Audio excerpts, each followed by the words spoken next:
Hei, du. Herregud.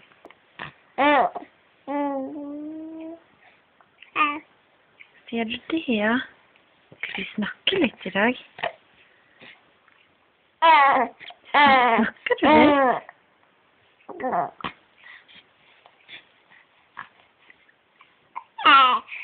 Ja, hei. Hei.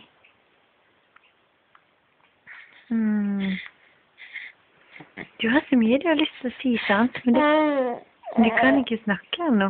Nei. Oi, de store øyne. Ja, du kikker. Oi, oi, oi. Skal vi filme det litt fra siden, da? Og så litt fra andre siden. Hei, hei.